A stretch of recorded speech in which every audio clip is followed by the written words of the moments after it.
les temps. De tous les temps.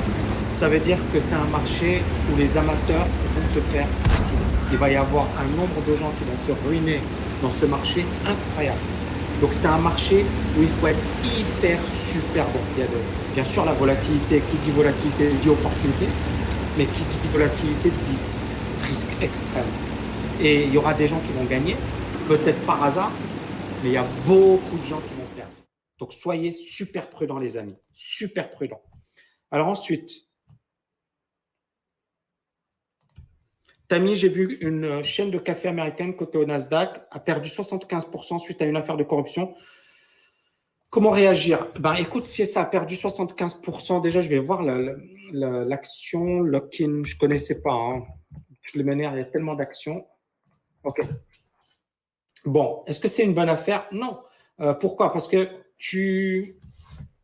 franchement, on est dans un marché qui a déjà beaucoup baissé. On est dans un marché qui peut continuer de baisser. Et donc là, tu vois une action qui s'effondre, tu dis waouh, c'est une bonne opportunité et une affaire de corruption. Moi, je pense surtout que tu peux perdre tout ton argent. Tu peux gagner, mais si tu veux miser sur ce type d'opportunité, tu mises un petit peu. Tu mises pas beaucoup. Pourquoi? Parce que si tu perds l'intégralité de ton capital, tu n'auras que les yeux pour pleurer.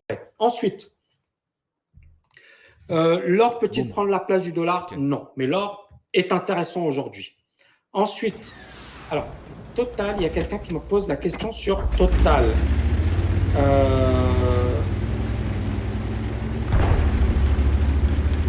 Oui, alors, je vais parler de deux choses. Je vais parler de Total et je vais parler ensuite de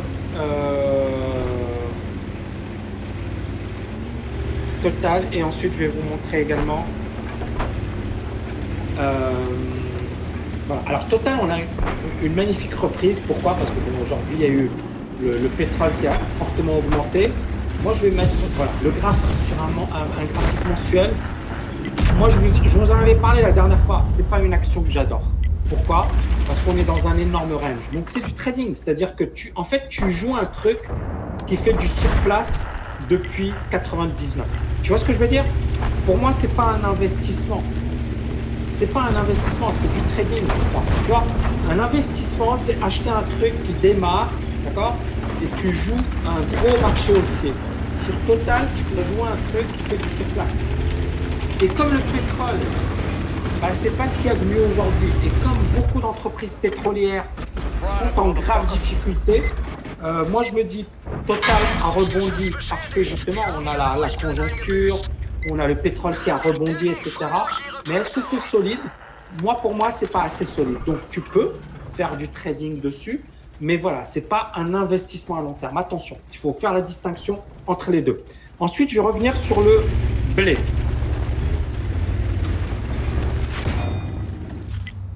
Alors, le blé, j'en avais parlé la dernière fois. Vous voyez, on est toujours bloqué. Ça, c'est un graphique mensuel. Hein. On est toujours bloqué. Pour moi, c'est ça. Pour avoir quelque chose d'intéressant. D'accord? Mais pour le moment, le blé ne fait pas grand-chose. Ensuite, je vais prendre une dernière question. Ouais, alors le pétrole, on est vraiment dans un... Bon, on l'a étudié.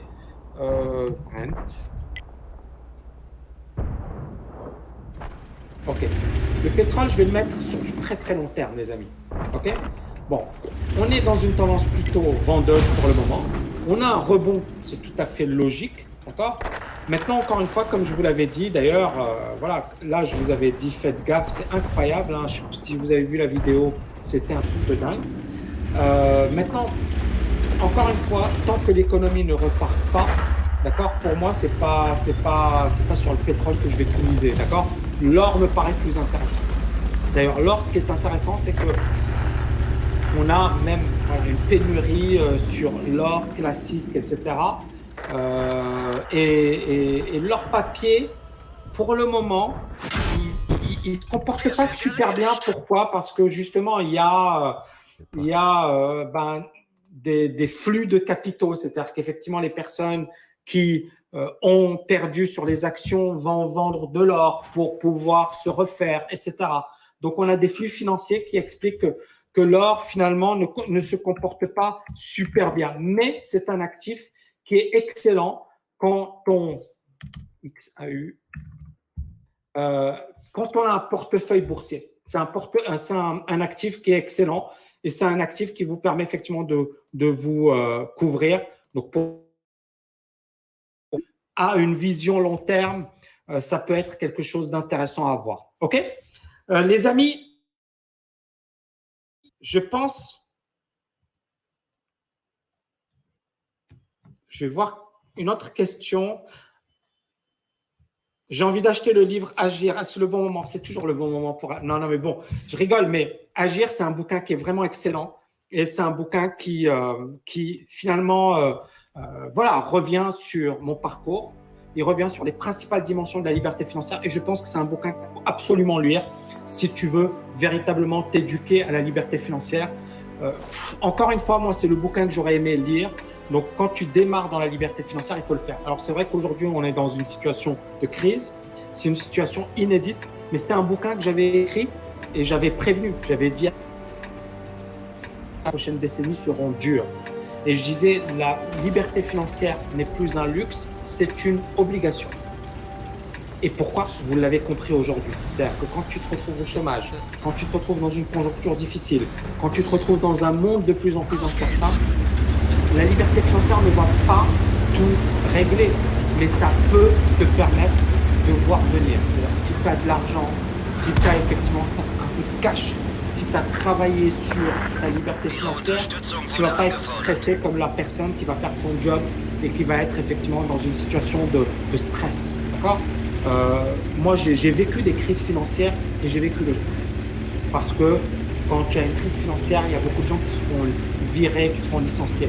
Aujourd'hui, je vais être honnête avec vous, je ne suis pas stressé par la crise, je suis stressé par les conséquences, par les gens qui vont mourir, par finalement des pertes, par des personnes de ma famille, etc., qui peuvent morfler. Enfin, voilà, c'est ça ce qui m'inquiète. Ce n'est pas le côté financier. Et moi, j'espère que justement, on va trouver des solutions et qu'on va pouvoir sortir de tout ça le plus rapidement possible. Et franchement, je vous promets que je vais vous apporter un max de valeur dans les prochaines semaines, dans les prochains jours. Je vous ai préparé beaucoup de contenu de très haut niveau. J'espère d'ailleurs que vous allez apprécier. Bon, les amis, est-ce que vous avez kiffé ce live? Est-ce que vous avez kiffé ce live, les amis? Je pense que... Est-ce qu'il y a des Técaniens qui bossent en ayant un parallèle, qui bûchent en ayant un boulot en parallèle? Oui, bah écoute, on a plein de Técaniens qui bossent et qui ont de super bons jobs. Et je pense qu'effectivement, c'est pas une raison de ne pas rejoindre la TKL. Je pense que la TKL, ça va te donner des choses que, voilà, c'est complémentaire à ton activité et ça va te permettre effectivement d'avancer beaucoup plus rapidement vers tes objectifs. Merci infiniment, les amis. J'espère que vous avez kiffé ce live. Je vous souhaite une magnifique soirée. Je ne vais pas plus loin. Pourquoi? Parce que je vous prépare du lourd. Donc, je pense que, voilà, patience. Si vous avez kiffé, partagez, likez. N'hésitez pas à m'écrire un commentaire. Le groupe Telegram, c'est de la tuerie, les amis. C'est de la tuerie. J'adore. On est déjà 13 000 personnes. Donc, moi, mon objectif, c'est qu'on soit 20 000 personnes. Est-ce que vous kiffez le groupe Telegram? Dites-moi. Est-ce que vous kiffez le groupe Telegram, les amis? Amis, je veux rejoindre la TKL. Marc, je vais toujours recevoir une ou deux remarques débiles du genre pourquoi tu remets un replay d'un live? Parce que le live, je vais vous dire un truc, j'en ai marre de devoir l'expliquer. On a, voilà, le format du live, vous avez vu, il y a plein de vidéos, il y a plein de contenus, etc. Et beaucoup de personnes ne regardent pas tout le live. Et donc, on va créer des vidéos, on va prendre les moments les plus intéressants, il y a un gros travail. Et donc, on va bien le retravailler. Et donc, souvent, les vidéos tirées d'un live ont plus de vues que le live lui-même. C'est étonnant, mais ça ne m'étonne même pas. Pourquoi? Parce qu'effectivement, les gens, ils veulent un contenu parfois court. Et le live, bah, c'est généralement les gens qui m'apprécient ou qui me suivent ou qui veulent avoir cette interaction en direct avec moi. Donc, ce sont deux personnes différentes, Donc, voilà, il faut arrêter de me faire ce type de remarques, parce que bon, voilà, ça m'agace. Surtout qu'on bosse dur. Je pense que Yann qui fait les montages, il bosse dur pour faire les vidéos. D'ailleurs, moi, je kiffe. Il passe parfois voilà, une matinée pour trouver les scènes, pour trouver, etc. C'est beaucoup de travail, de montage, etc. Donc, il ne faut pas oublier que c'est un gros travail, que derrière, on investit beaucoup de temps, beaucoup d'énergie. Et voilà, et il faut également le réaliser. Donc, je tenais à faire cette remarque parce qu'à un certain moment, c'est agaçant d'avoir ces remarques à côté de la plaque. D'accord? Sachant que c'est gratuit, sachant que voilà, on n'a pas de pub. Alors, il y a des gens, ils me disent, parce qu'on a eu 3 millions de vues sur YouTube durant le dernier mois. Et il y a des gens qui me disent mais t'as mis, tu te fais payer pour la pub. Non, on ne reçoit rien. D'accord. Après, bien sûr, c'est super, on a une super audience, c'est bien pour la TKL également, c'est top. D'accord. Mais franchement, on n'a pas besoin de ça.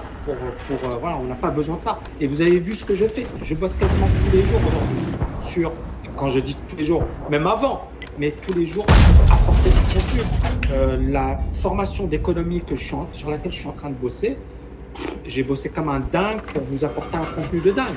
Et vous verrez, et le contenu que j'offre gratuitement, moi je sais que j'ai travaillé dans des cabinets, on facturait 100 000 euros à des gestions, etc.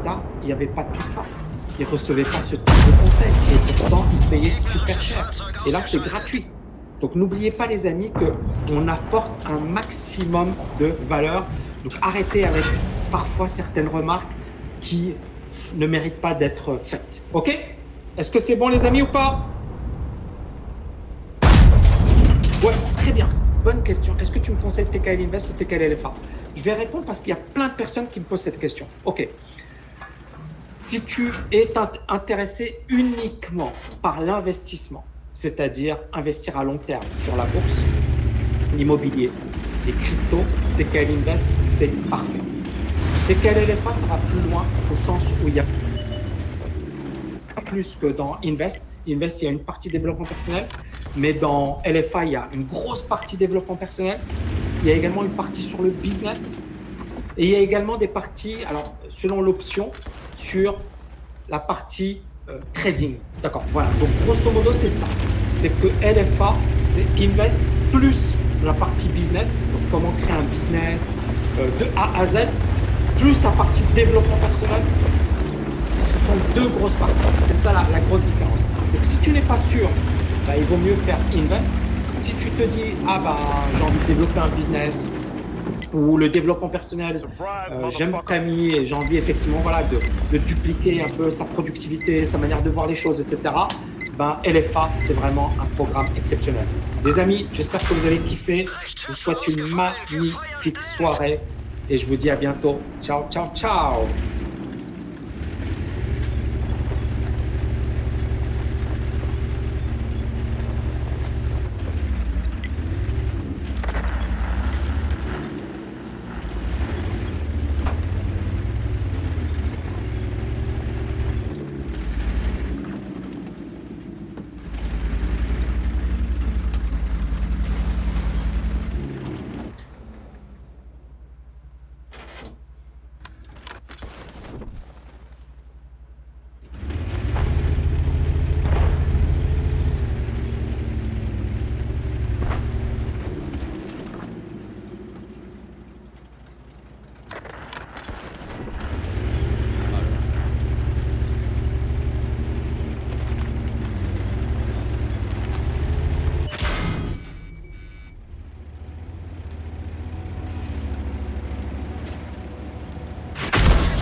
Ah, quel con.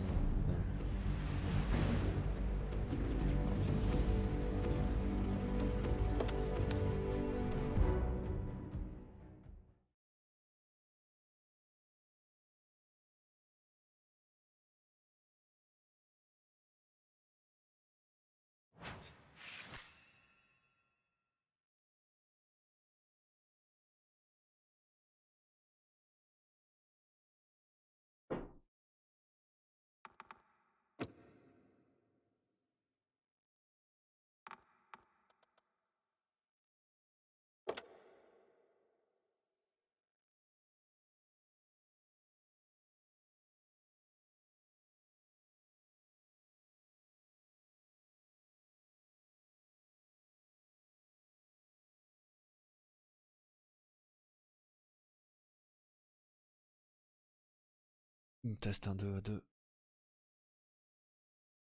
Test 1, 2 à 2.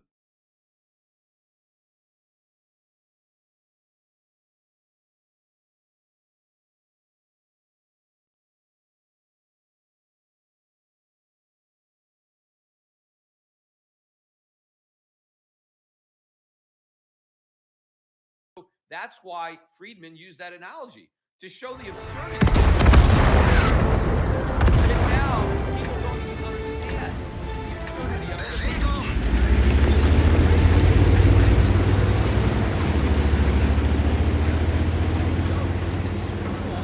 Are believing this joke in the article that he written on it. But yeah, it's not going to work. Printing money, but it's not going to work. Everybody wants to spend by printing money. That just makes the problem worse. And the problem working out. But they expect the Fed to do something. As if they can, they want the government to do something. As opposed to saying, wait a minute, we have to deal with this ourselves. Yes, this is a problem, and we're just going to have to deal with it. It's up, right? Because once upon a time, America was a nation of rugged individuals. That's what the Americans. We didn't want anything from government. I mean, even Jack Kennedy, right? A Democrat said, ask not what your country can do for you, right? But that's all we're doing now. What can our country do for us? We want the country to do for everybody. Rugged individuals never wanted anything from government. My grandparents they wanted anything from this government. All they wanted was freedom. They wanted to be left alone. They wanted their rights. That's it. They didn't want to take anything from anybody else. They weren't looking for the government to bail them out and to give them a handout. That's not what this is. Unfortunately, that's what this country is. And I thought back to the days when Americans really were rugged. You know, think about the pioneers, right, that settled the West. Think about this. Think about Americans who basically had to sell everything they owned. I mean, the government wasn't handing out any money for settlers. I mean, yes, there was land, and you got that land. You didn't have to buy it, but it was just land in the middle of nowhere. It's not like it didn't have anything on it. It was just land, raw land, right? And so if you could make the trip, and it would take, 4, 5, 6 months by covered wagon to get out to that free land where you had to then work. But there was no money, bailout money. The settlers didn't get any checks from the government. They didn't get anything. They did it all themselves. And think about the risks that you took just to get there. I mean, a lot of people just died along the way. I mean, first of all, the guys, on these public it's not like they had paved roads and they were driving around in cars. They had flimsy, horse and buggies that they had. And so there was problems. They got injured. They got sick, disease. They died from disease. Sometimes they died from starvation. Or they got killed by the Indians. I guess the Native Americans now, but you call them Indians back then. And a lot of them got killed by Indians. I mean, so think about what it took for American pioneers to settle this.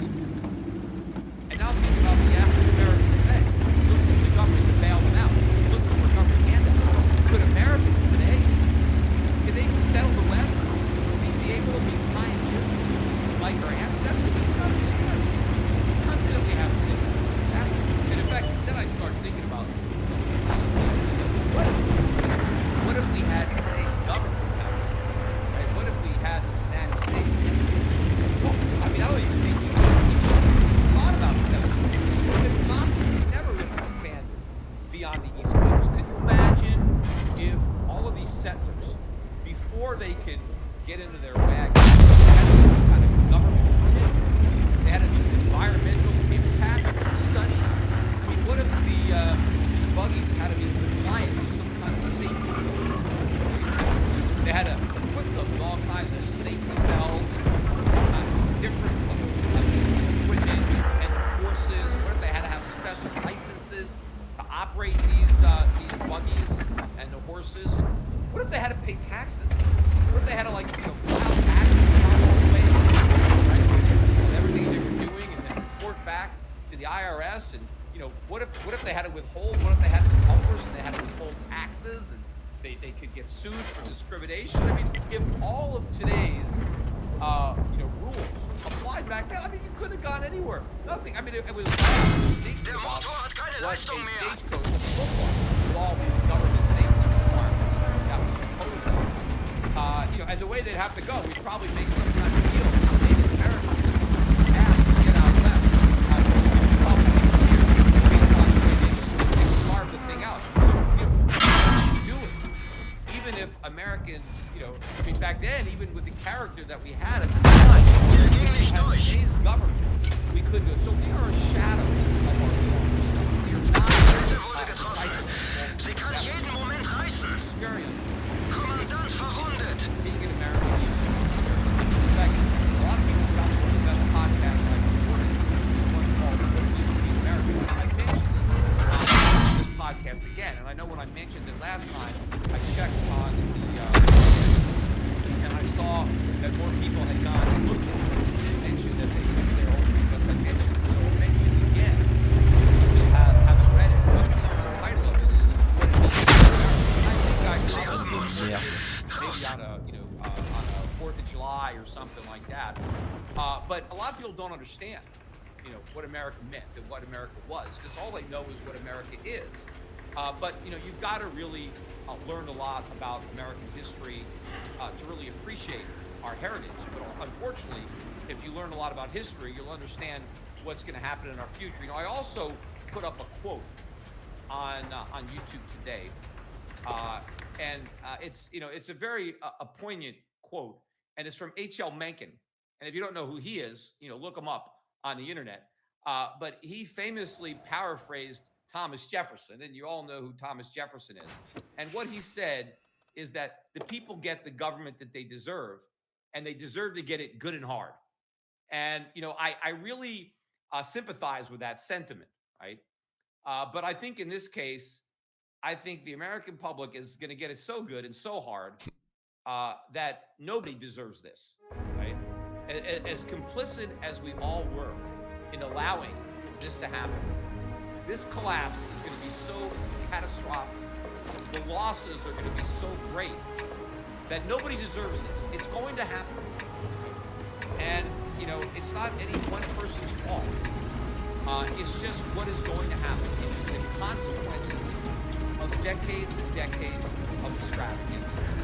And the old saying about Piper having to be paid is the saying for a reason. And we've been listening to this tune for a long time. And so we've accumulated quite a bill. And unfortunately, that bill is over. And my hope as an American is that more Americans discover what it meant to be American, what this country was. Because once it's completely leveled, right, we have an opportunity, if we seize it, to rebuild it on a solid foundation of capitalism and sound money. That's it for now, everybody. Thank you.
All right, everybody.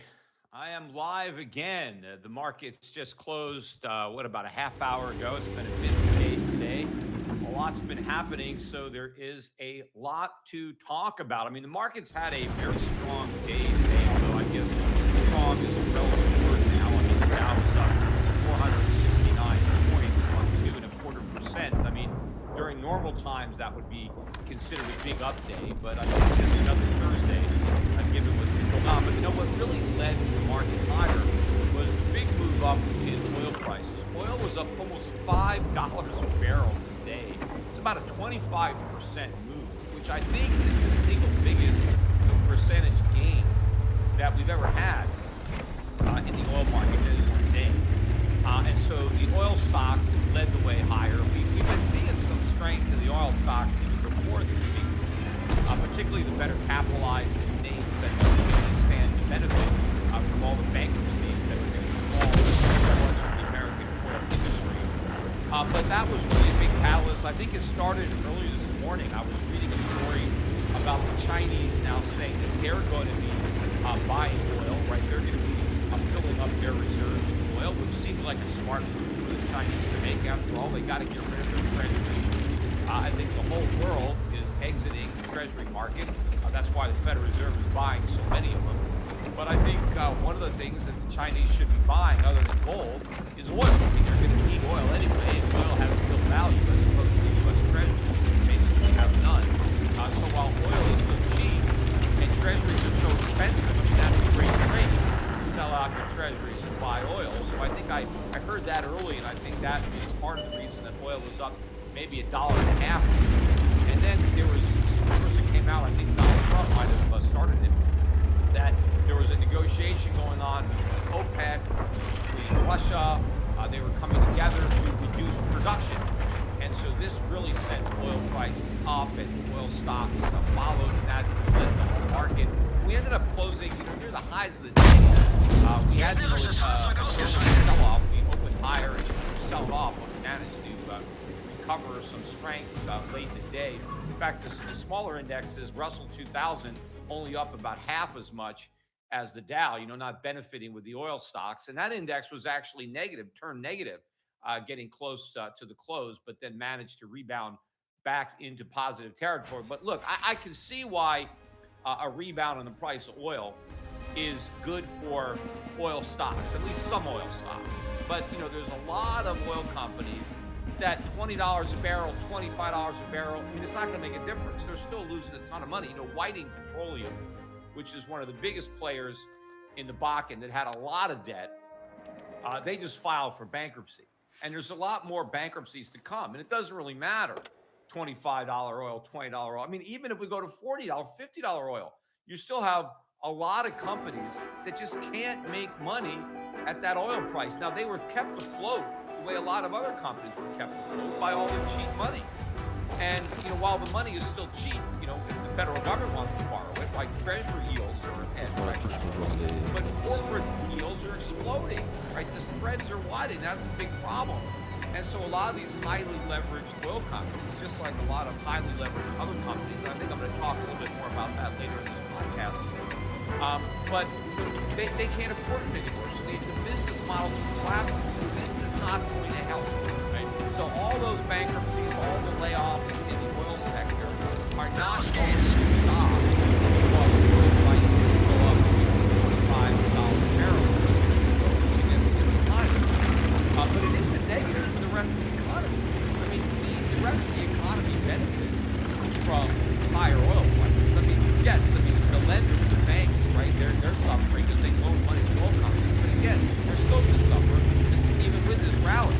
But you have a big segment of the population that buys oil. A lot of businesses use oil, and the cheaper the better. And so to the extent that oil prices are going up in a way that doesn't really help bankrupt oil companies, but does kind of shorten the lifeline that a lot of consumers and businesses have in oil, I mean, it's actually a negative for a lot of the economy. So not only why the entire market is rallying, I can see big oil rallying, the ones that have lower costs and better balance sheets. That is great news. But it's not good news for everybody else. In fact, we got some really, really bad news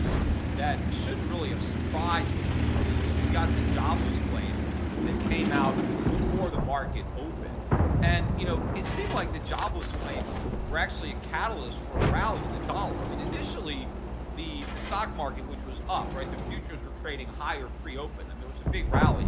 And the market actually sold off negative pre-open, based, I think, on the catalyst of the shockingly bad unemployment number. I mean, it was much bigger than what everybody thought. It was actually twice as big as the record-breaking number that we got last week. Last week, it was 3.3 million claims. It was originally reported at 3.283 million, and it was revised upward to 3.07 million. They were looking for another like 3.3 million for the most recent week. Instead, we got 6.648 million claims in 1 week for unemployment. So now over the last 2 weeks, we have 10 million Americans who have now filed for unemployment. Now, of course, there's more filing now. We'll find out when we get the claims on next Thursday. So who knows how high this number is going to go. But it's now so bad, right, that I finally heard that Neil Kashkari finally came out today. Finally. And he said, well, looks like the U.S. economy is in recession. Oh, really? Right? I mean, oh my, what a shocker. I mean, what a revelation that Kashkari can now admit the obvious, that the U.S. is in a recession. I mean, it took 10 million people filing for unemployment in the span of 2 weeks for somebody from the Fed to actually say the R word. So the irony of it is, I talked about this too. Jerome Powell was on 60 Minutes like 2 weeks ago. And I forget who interviewed him, but the guy flat out asked Powell, is the U.S. headed for recession? And Powell's answer was, no, I don't see any evidence that we're going into recession. I mean, that's got to be the most ridiculous statement ever. Is it even possible that Powell couldn't see this? That even though everything was written clearly on the wall that we were going to have a recession, that the guy still couldn't read that writing? Is that even possible? I mean, I think that it's so ingrained in the DNA of anyone from the Fed to deny any recession is coming. I mean, you can never admit it. You have to wait until nobody can deny that it's there to finally reluctantly admit that we have a recession. And so now, the Fed, I guess they got no choice now. They can't deny it. And the reason they always want to deny it is they're hoping that by denying it, they can delay it from happening. Right? They're afraid if they admit there's a recession, then they're going to, precipitate the recession. At the minute someone from the Fed says the recession is coming, then consumers and businesses are going to start bracing for the recession and cause it in the beginning even sooner. So they're hoping if they just deny, maybe it won't even happen, right? Maybe they could wish it away. And so they just try open mouth operation. But clearly that was a failure. And the U.S. economy is in recession. But the problem is, it's not just any recession. It's going to be a depression. And again, it's not the coronavirus that is causing it. I mean, the coronavirus is the catalyst or the pin or whatever you want to call it. And the coronavirus is a problem. I mean, even a healthy economy would have to deal with the problem. But we don't have a healthy economy. We had a bubble economy. That was the problem. It's because we're so ill prepared for the coronavirus or for any problem for that matter. That is the problem. That's the greater problem. Although the greatest problem is the Fed's solution, right? That's going to cause far more damage than the virus itself as far as the economy is concerned. And, before I go forward, a lot of people have been asking me, I've been noticing on the on my comments, people have been asking, what am I drinking here? People have been speculating it's coconut water because it's in a paper cup, a paper bottle. I drink coconut water too from time to time. I like it, but this is just water. This is a lemon-infused water, and the company that makes it is a company called Flow. I've been drinking a lot, and they have all kinds of flavors. I think they're pretty good. By the way, they're not a sponsor of the podcast. I'm not earning one nickel to promote this product, but just so people know what I'm drinking, this is what it is.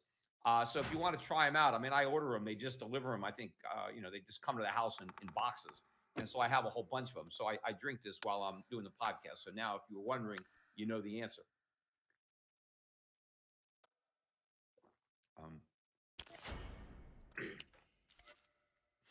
But to get into really what's going on now, because Warren Buffett, right? I mean, he has a famous saying that when the tide goes out, you see who's swimming naked. And, I mean, Buffett is a smart guy. I mean, I don't agree with Buffett on everything, but there are a lot of things that I agree with him on, and you have to admire his success. And that's a saying that I've thought was a pretty good one. And what's happened right now, really, with this coronavirus is the coronavirus basically is why the tide went out, right? I mean, it caused that to happen. And now people are seeing just who's been swimming naked. And the problem is a lot of people, a lot of companies have been skinny dipping, and now it's apparent. And that is, again, why I said on the podcast yesterday, you can't unscramble an egg, right? People are now realizing what we had, that we didn't have an actual recovery. We had the illusion of a recovery. The illusion was created by the Fed. And what you had was a bunch of flawed business models, overly leveraged companies that were being kept afloat by cheap and their customers were over-leveraged, kept afloat by cheap, and the government was being kept afloat. And everybody was riding on that tide of cheap money. And now the tide's gone out, and this is a big disaster that is being revealed, it's being laid bare. Why things aren't going to go back to the way they were? Never. It is impossible. Even long after the quarantines are over and everybody's got the all clear to go out public again, that's not going to solve the problem that pre-existed this condition. They're there. And the other problem is that the Federal Reserve, right, with its current stimulus, is making all of those problems worse. And now we're going to have to deal with the consequences of not what the Fed is doing now, and not what the Fed did in 2000, but what the Fed did in 2008, and also what the Fed did in 2001. In fact, what the Fed did throughout the 1990s. There are a lot of chickens that are finally coming home to roost. And one person who was pointing out a lot of this stuff on CNBC today, and I don't often, comment favorably on CNBC, but they did a long interview with Jim Chanos, who said a lot of good stuff. A lot of stuff that I've been saying on my podcast, and now he's saying it on CNBC, and they gave him plenty of time to lay this out. And this was a lot of bad news that CNBC viewers aren't accustomed to hearing. But he did a good job of laying it out. And he talked about a couple of industries in particular that he is shorting. And so obviously, he's talking his book too, because he's betting that these companies go down, and he's probably going to make a lot of money on these bets. He was talking about a company that was down 75% on the open. That turned out they were cooking the books, and he had covered that short right on the open, made a lot of money. He was talking about Grubhub, which he was already short. I think when he started talking about it, it was down 5%, and end of the day down 10%. But he really laid it out made a very strong case. But what he was really describing was part of the bubble. He talked a lot about the restaurant companies, and I've been talking about these companies, but he really described the situation, because a lot of these big publicly traded companies that franchise out these popular restaurants, a lot of these companies have a lot of debt. I mean, they acquired a lot of debt. When debt was cheap, they took on a lot of debt, and they own a lot of real estate. Surprise, and they motherfucker! rent that real estate. You not only pay them rent as tenants, but who also pay these licensing fees to operate these franchises. And these franchisees, many of them own multiple restaurants, and they bought these restaurants by borrowing money. So they're all levered up. So you have a highly leveraged landlord renting to a highly leveraged tenant. The whole thing is a gigantic house of cards. And this whole thing is imploding right now because the cost of credit to corporations has gone way up. And so the bubble has popped. Air is gushing out. And these restaurants have had a lot of problems too. That cheap money has been massive.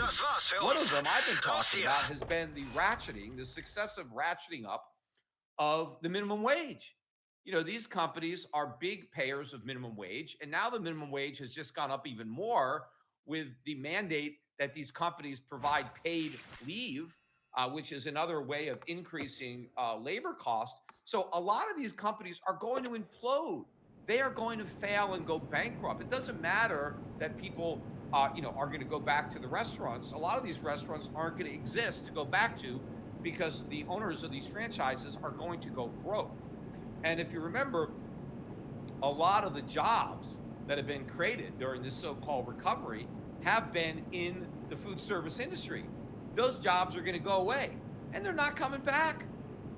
Another industry that Chamos had some harsh words for was the gig economy, right? The Ubers and the Grubhubs and all these different companies. And one of the points he made, and again, I've been talking about this, but now in particular, because this new round of, super unemployment bailout where everybody gets $600 extra a week, this applies to gig economy workers, people who are technically self-employed. See, normally if you're self-employed, you can't get unemployment because you can't fire yourself, right? I mean, and technically you can't get unemployment if you quit, right? You have to be fired. And if you work for yourself, I mean, you really can't fire yourself. So people that are self-employed are really not going to get unemployment, especially if they're not paying for any unemployment. They're not paying weekly in an unemployment fund, right, for the insurance. But now they're all being covered by this federal program. But what he is pointing out is that as a result of this, it is highly likely that there is going to be a national effort on the part of the federal government to force all of these gig companies to classify or reclassify all of their independent contractors as employees so that they will by doing that, they're going to increase the cost by at least 20%. At a minimum, it's going to cost maybe more than that.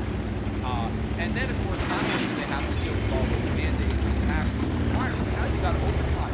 Because when these guys are independent contractors, they can drive 10 hours a day, 12 hours a day, I guess. But if they do that as employees, you're going to have to pay them time and a half or whatever the rules are. So this is going to destroy these business models. Companies is that they can arbitrage the labor costs. They can undercut the old school companies because of lower labor costs. So the cab companies, traditional cab companies, have driving cars, and Uber's got independent contractors. That's why generally, if you take an Uber, it's a lot cheaper than a cab. I mean, it's usually 20-30% cheaper. Sometimes it's but if they all become employees, that gap is going to narrow significantly to the point where it may not be worth it. Sometimes, you call up an Uber, you got to wait 5-10 minutes. There might be a cab sitting right there. You come out of a hotel, you come out of an airport, there's a cab right there, but you want to save a little money, so you walk a little further and you wait longer to get the Uber. Well, if the cost is not that much cheaper, you're not going to do that. So all these business models are going to blow up. But the other business model that Chamos didn't talk about on this interview, but he's talked about it before, and I've agreed with him on it, is the other business model that's going to implode is where investors subsidize consumers, right? By buying stock and allowing companies to operate at a loss, to price their products below cost to grab market share, which has been a problem competitively for smaller companies that actually need to make a profit because they didn't have stock to sell. So this is going to blow up. All these companies are going to fail. But what happens now is prices are going up across the board. Prices are going up because now when the money-losing companies are and no longer selling stuff at a loss, the companies that are still in business are going to be able to raise prices and generate the profits that they need. And so that's part of the inflationary spiral that's going to be going on. But another is going to be the automobile industry. We saw some really bad numbers coming out of GM and Ford, and these stocks are getting once again. But, I think they're going bankrupt again. I mean, I was on CNBC with Diane Sawyer, and that interview is up there on YouTube somewhere. But I was on, and I predicted years before the 2008 financial crisis that GM was going to go bankrupt. I can see this was going to happen. I specifically said GM is going bankrupt, and she took so much offense to that.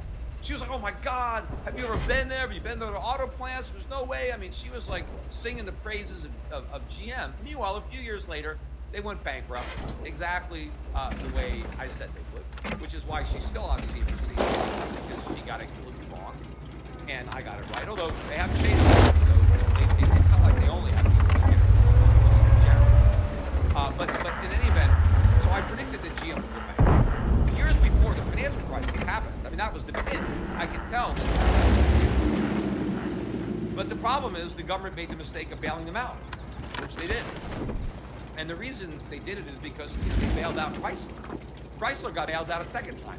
The first auto bailout was the bailout of Chrysler. And Chrysler should have been allowed to fail when they originally bailed it out, right? But they set a bad precedent. But now Chrysler's not even an American company anymore, because after the second bailout, they got bought. Chrysler is now owned by a Dutch holding company, which is owned by the Italian. So why did we bail them out? So an Italian family can own it. I mean, they're concerned by sending moral hazard. So then we bailed out GM. We bailed out Chrysler. Ford is the only one that didn't get bailed out. I think next time Ford's going to get bailed out too. Because what's going on, and it's not just that auto sales are down because people are confined to their houses, and so they're not going to showrooms and looking at new cars. That's just part of it. The bigger part is that the auto debt bubble has also popped. People are not going to be able to take out 6 or 7 year, 8-year loans to buy their cars. People aren't going to be able to roll the negative equity from their trade-in into their new car. So America's car buying days, at least new car buying days, are over. The vast majority of Americans are not going to buy new cars anytime soon, years and years and years, which means who is GM and Ford going to sell their cars to? Where are their customers? Their customers are broke and they can't borrow any more money. And technically the government who is lending them money is broke too. So this is, again, it's going to be another collapse of these companies. But all of this, again, this is the entire bubble economy that is now obvious, right? It should be obvious now that the coronavirus has brought out the tide. And everybody can now see what I've been saying. I've been talking about all these companies and all these people swimming naked for years, right? But nobody can see it. Well, now it's obvious. Now, it's still crazy. Some people still don't see it. They still think everything is going back to what it was. But slowly,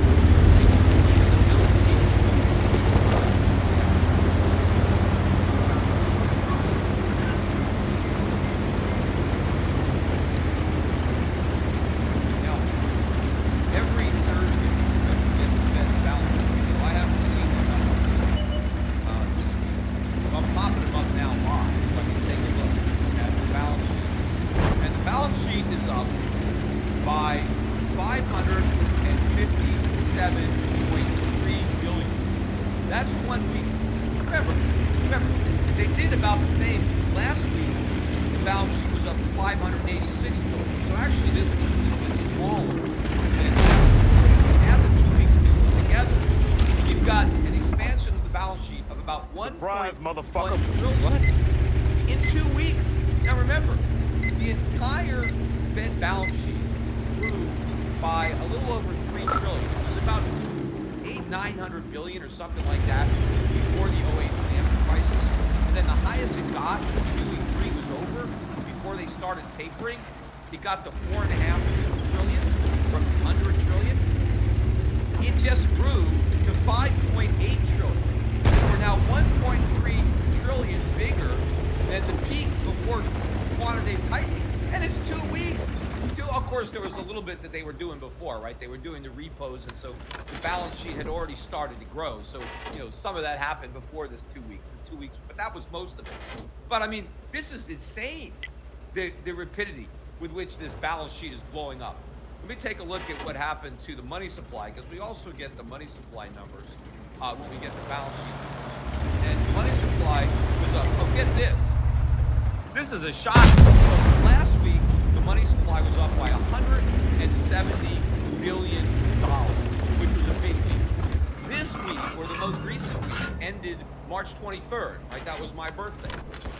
The money supply grew by $436.1 billion in 1 week.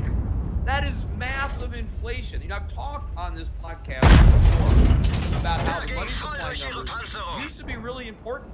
They were very important in the 1970s. People waited for these money supply numbers because they were worried about inflation in the 1970s. They're not worried now. They should be. They will be. These are going to be big numbers again. I've talked about that. It used to be the money supply, then it became the trade deficit that nobody cared about. Well, you know what? They're going to care about trade deficit again, too. They're going to care about money supply. Everything old is new again, right? The 70s show is coming back in living color, right? We're going to have massive stagflation, and these numbers are just showing that. You know, the gold price was up today. We were up about, what, $22. We're back above 1,600, almost 1,620. Silver had a strong day too today. Gold stocks very strong. You know, still down on the year. I mean, incredibly so. You know, Jeff Gundlach recently did a call, and you know, I agree with a lot of the stuff that Jeff said. But one of the things that Jeff recently announced was that he had sold his gold stocks, which doesn't seem to be a smart move to me. I mean, we'll see what happens. I mean, he's worried that gold stocks are going to go down before they go up, and that's true. I mean, that might happen. Nobody should own gold stocks without the understanding that they could go down. And that's a risk that I'm willing to take. And that's a risk that anybody who owns any stock has to be willing to take. It could go down. Because all stocks could go down. I mean, they could go bankrupt. You know, a lot of them do. A lot more of them will. People are going to be surprised by how many companies that they bought or sold. But in any event, but I think Gundlach is wrong to be selling a stock. I think the risk is worth the reward. Because I think the real risk about gold stocks is not that you own them and they go down, but that you don't own them and they go way up. So that's the risk I don't want to take. I don't want to take the risk that I'm caught with my pants down here, that I'm in cash because I'm so worried about the stocks going down that I missed the move up. You know, I think these stocks are going to have a spectacular move in a single day, because I think there's going to be something that's going to happen overnight while we're asleep. Something's going to happen in the dollar, something's going to happen in the bond market, and the world's going to change between the time we go to sleep and the time we wake up, because I think our fate is going to be sealed in Asia, to be honest with you. And so no one's going to really be awake. And so, you know, I don't want to wake up in that predicament. And so I don't know, you know, maybe Gundlach will get back into his trade in time. I don't know. I just don't want to take that chance. I'd rather own the stocks and have them go down. But I do think that you got to make sure that you own the right stocks, right? That's why I've been recommending that people, you know, look at my gold fund or a managed account managed by Adrian Day at my company, at Europe Pacific Asset Management, because I think that you want to make sure that you've got the best stocks. Because yes, it is possible that gold companies can go bankrupt if they, you know, have the wrong management, they have too much debt, their deposits aren't what they claim.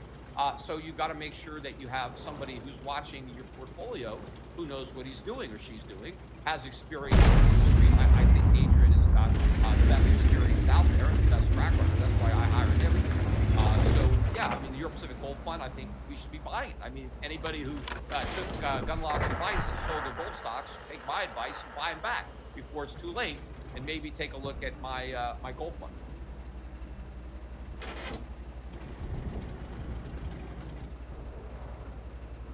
Kette wurde getroffen. Sie kann jeden Moment reißen. Benzintank getroffen. But you know, I was joking around you know, on today, just kind of really surveying the landscape and just making some points about what's happened to America that I think are significant and that should not be lost on people. Because you know, everybody is looking to the government for help, right? Oh, this is a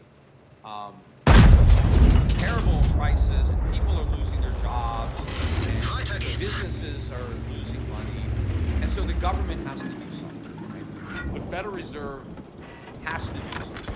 You know, again, I read another one of these crazy articles in the Atlantic about where they had a picture of a helicopter, or not a helicopter, a bomber dropping cash. You know, again, referencing Milton Friedman, helicopter money, saying it's time for helicopter money. Again, not recognizing that Friedman was being facetious, that he was trying to explain why it doesn't work. The idea was like, hey, you idiot, what you're describing is like dropping money from helicopters. And then the people would get, oh yeah, that's right. Yeah, clearly that doesn't work, right? We can't help the economy by just dropping money from helicopters. So that's why Friedman used that analogy to show the absurdity of monetary policy. Yet now people don't even understand the absurdity of it because they think he was serious, right? I mean, I didn't mention it was like April Fool's was yesterday. It was like a joke, and these fools are believing this joke. The article I think was written on April Fool's Day, so maybe it does make a writer an April. But yeah, it's not going to work. Printing money, their Fed is doing it, but it's not going to work. Everybody wants the Fed to help by printing money. Isn't that helpful? It makes the problem worse or adds new problems to the problem that we already have. But they expect the Fed to do something. As if they can, they want the government to do something. As opposed to saying, wait a minute, we have to deal with this ourselves. Yes, this is a problem, and we're just going to have to deal with it. We're going to have to tough it up, right? Because once upon a time, America was a nation of... That's what defined America. We didn't want anything from government. I mean, even Jack Kennedy, right? Democrat said, ask not what your country can do for you, right? But that's all we're doing now. What can our country do for us? We want the country to do for everybody. Most individuals never wanted anything from government. My grandparents came here. Nobody wanted anything from this government. All they wanted was freedom. They wanted to be left alone. They wanted their rights protected. That's it. They didn't want to take anything from anybody else. They weren't looking for the government to bail them out or give them a handout. That's not what this country used to be. But unfortunately, that's what this country is. And I thought back to the days when think about pioneers that settled the West. Think about this. Think about Americans who basically had to sell everything they owned. I mean, the government wasn't handing out any money for the settlers. I mean, yes, there was land. If we went and got that land, we didn't have to buy it, but it was just land in the middle of nowhere. It's not like it didn't have anything on it. It was just land, raw land, right? And so if you could make the trip, and it would take 4, 5, 6 months by covered wagon to get out to that where you had to then work it from scratch. But there was no money, bailout money. The settlers didn't get any checks from the government. I didn't get anything. They did it all themselves. And think about the risks that you took just to get there. I mean, a lot of people just died along the way. I mean, first of all, they got injured. I mean, on these covered wagons. I mean, it's not like they were, they had paved roads and they were driving around in cars. They had, flimsy, horse and buggies that they had. And so there was problems. They got injured. They got sick, disease. They died from disease. Sometimes they died from starvation, or they got killed by the Indians. I mean, I guess the Native Americans now, but, they called them Indians back then. And a lot of them got killed by Indians. I mean, so think about what it took for American pioneers to settle the West. And now think about